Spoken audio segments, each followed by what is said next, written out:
Hola, buenas tardes, estimados alumnos. Miren, hoy en nuestra asignatura de evaluación de proyectos de inversión, vamos a estar hablando de unos temas muy interesantes que tienen que ver con, obviamente, con lo mismo, ¿no? Estamos hablando de la determinación de los requisitos de financiamiento. Ese es el tema que nosotros vamos a estar viendo, pero en específico vamos a estar hablando también del estado de resultados pro forma, ajá, y de los costos de capital o de la tasa mínima aceptable de rendimiento que nosotros hemos conocido así coloquialmente como el trema famoso. ¿Sale? Bueno, entonces, ese es el tema que vamos a estar viendo hoy y vamos a ver una presentación que espero que te guste y obviamente si tienes algún comentario, pues lo podemos ver en nuestra clase y comentario o duda, ¿sale? Vamos a ver una presentación que comentaba de la explicación de este tema. Bien. Ok, entonces te decía, ¿no? Hoy vamos a hablar de el estado de resultados por forma, cómo se determina, y vamos a hablar también del costo de capital o tasa mínima aceptable de rendimiento. ¿Ok? Bueno, primero vamos a estar viendo que el estado de resultados por forma, la finalidad de este estudio es el análisis, ¿sale? De pérdidas y ganancias que nosotros podemos tener en un proyecto de inversión. A final de cuentas, lo que nos interesa es calcular la utilidad neta y los flujos netos de efectivo de nuestro proyecto. Eso es lo que nos interesa, ¿sale? Obviamente, la fórmula o la forma, perdón, de obtener esto, pues es restando los ingresos, menos todos los costos que incurre nuestra planta. Y obviamente también vamos a estar considerando la parte de los impuestos que debemos de estar pagando, ¿sale? Ahora, perdón, se le llama proforma porque esto significa que está proyectado. Estos estudios son proyectos, ¿sale? Es un pronóstico de lo que en realidad hará el evaluador, ¿no? O sea, proyectar. Obviamente, esto es durante 5 años. O sea, el estudio pro forma, o el estado de resultados pro forma, es normalmente a 5 años, ¿sale? Y obviamente nos sirve para obtener los resultados económicos que supuestamente tendrá nuestra empresa, ¿sale? Bien. Su fórmula o la forma general de obtenerlo lo tenemos en esta imagen. Tenemos todos nuestros ingresos, que es a final de cuentas el cálculo de los ingresos va a ser el precio de venta de nuestro producto multiplicado por el número de unidades vendidas. ¿Estás de acuerdo? Menos el costo de producción. Esto nos da como resultado, pues obviamente, la utilidad marginal. A la utilidad marginal, nosotros vamos a considerar también que descontar los costos administrativos. ¿Estás de acuerdo? Acuérdate que en esos costos administrativos pues, incluyen muchísimas cosas, ¿no? Desde el sueldo del gerente, del director, hasta la parte de la papelería y todas estas cosas. Tenemos costos de venta, la parte de mercadotecnia siempre es cara. Tenemos también costos financieros, porque pues, obviamente tenemos préstamos. Todo esto se les va a estar restando a nuestra utilidad marginal.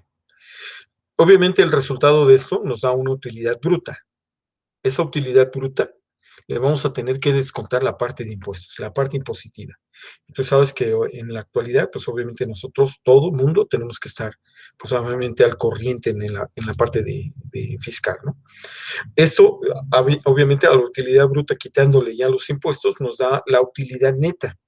Esa utilidad neta vamos a estar sumando, dependiendo de lo que tengas, si son maquinarias, vamos a depreciar o amortizando, si tú vas a estar pagando, pues no sé, alguna marca o algún, ¿cómo se llama? Algún permiso, ¿no? Sí, una marca que hayas comprado, ¿no? A esto le vamos a descontar el pago del principal porque pues, posiblemente tengamos deudas y esto nos da un flujo neto de efectivo. Ese flujo de neto de efectivo es fundamental para nuestro proyecto de inversión, ¿sale?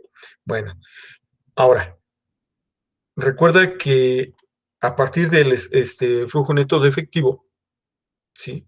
En el estado de resultados, dice que es importante. ¿Por qué?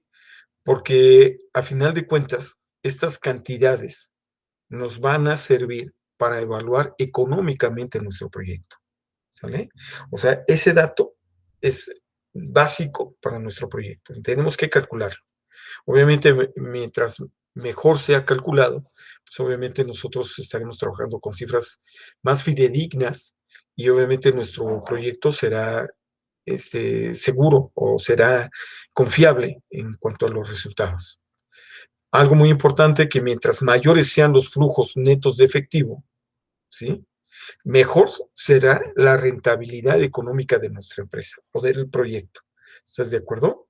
Y bueno, entonces aquí en el estado de resultados pro forma, acuérdate que nos importa definir el nivel de ventas esperado.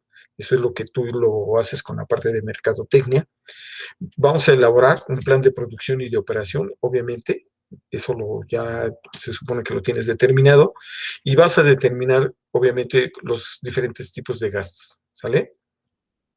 A final de cuentas, vamos a elaborar este proyecto de estados de determinar los flujos netos de efectivo.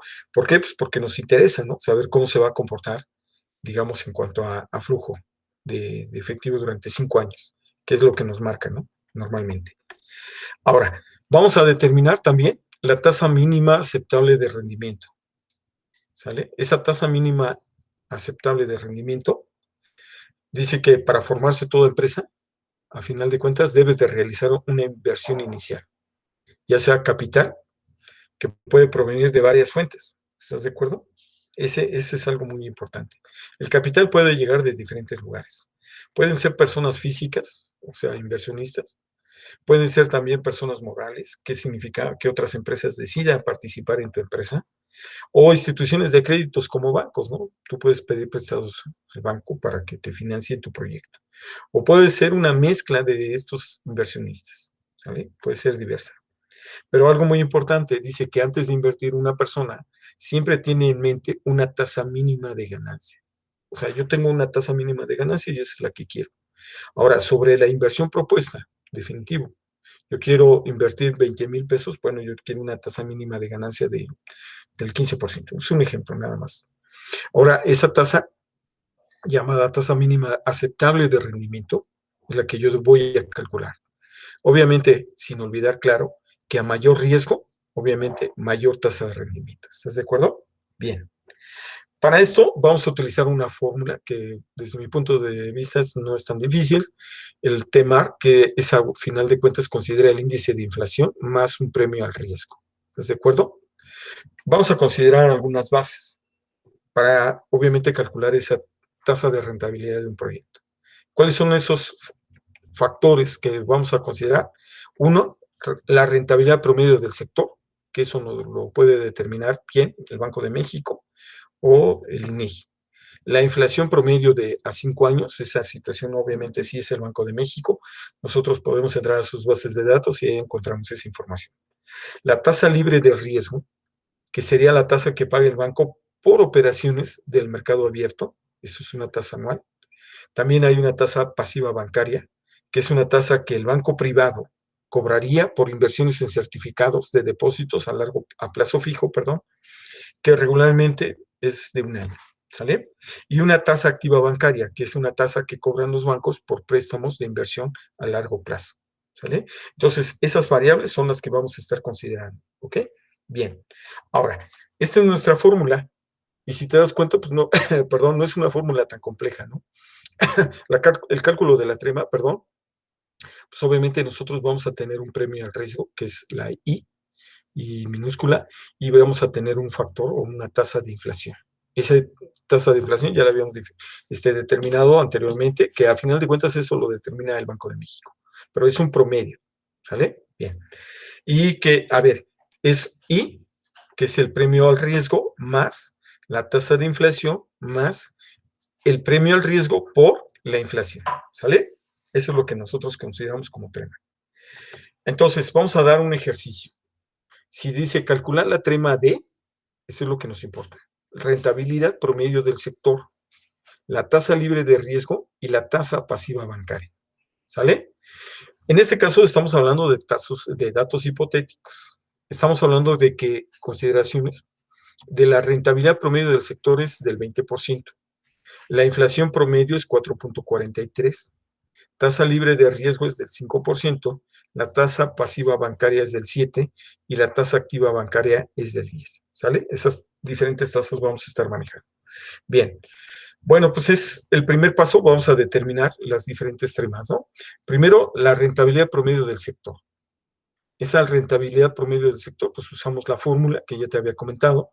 En este caso estamos hablando de la rentabilidad promedio del sector, que eran 20%, que sumado a la inflación, que es 4.43, y luego sumado al producto de la inflación por la tasa promedio del sector, que es el 20%. A final de cuentas nos da una trema del 25.29, ¿sale? Ahora, vamos a hablar de la tasa libre de riesgo. Igual utilizamos la misma fórmula, pero ahora vamos a considerar la tasa que habíamos manejado desde el inicio. Esa tasa libre de riesgo es del 5.5%. Tenemos una inflación igual del 4.43 y vamos a sumar la tasa libre de riesgo más la inflación más el producto de la inflación por la tasa libre de riesgo. Y en este caso nos da una trema de 9.6515. ¿Estás de acuerdo? Y por último, calculamos la tasa pasiva bancaria. Utilizando la misma fórmula, nada más el porcentaje es lo que va a cambiar, ¿no? Esa tasa pasiva bancaria, recuerda que es del 7%, más la inflación, más el producto de la inflación por la tasa pasiva bancaria. Y eso nos da 11.74. Ok, entonces ya tenemos diferentes tipos de tasa. ¿Te das cuenta? Bien. Ahora, ¿qué vamos a hacer? ¿O qué sigue? Pues vamos a considerar un promedio, porque todas difieren, ¿estás de acuerdo? Todas son muy dispares. Bueno, vamos a calcular un promedio de las tres tremas. Y eso, pues obviamente tú ya lo sabes cómo calcular los promedios, ¿sale? En este caso nos da 15.56, ¿sale? Bien, ahora vamos a hacer un tercer paso. El tercer paso es el cálculo del costo del capital ajeno. Estamos hablando del endeudamiento. Para eso vamos a calcular o vamos a utilizar la tasa activa bancaria, que acuérdate que ya lo habíamos mencionado, que era el del 10%. Esa tasa, acuérdate que es la que cobra el banco por un préstamo para ejercer un negocio. O sea, esa es la tasa que no está variando. Pero lo estamos hablando hipotéticamente, ¿no? Hay que buscarla ya en el mercado. Vamos a usar una fórmula del costo de endeudamiento, donde KI es el costo después de impuesto del financiamiento, que es igual a KD, que es la tasa activa bancaria, por 1 menos T. Esa tasa es una tasa fiscal, la T va a ser una tasa fiscal, que en este caso vamos a estar hablando que la tasa fiscal es del 30%. Obviamente son datos hipotéticos, tú vas a tener que referenciarte del mercado. Bueno, entonces pues simplemente la operación 10 por 1 menos 30, que al final de cuentas te va a dar 1, aquí hay un pequeño error, es .31, no es cierto, es .30, entonces aquí en lugar de .61 es .70. Pero bueno, vamos a redondear la cifra y nos da 6.9, en este caso redondeándola sería el 7, ¿estás de acuerdo?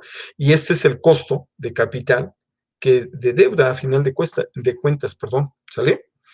Bueno, ahora ya estamos en el tercer paso, en un cuarto paso y último.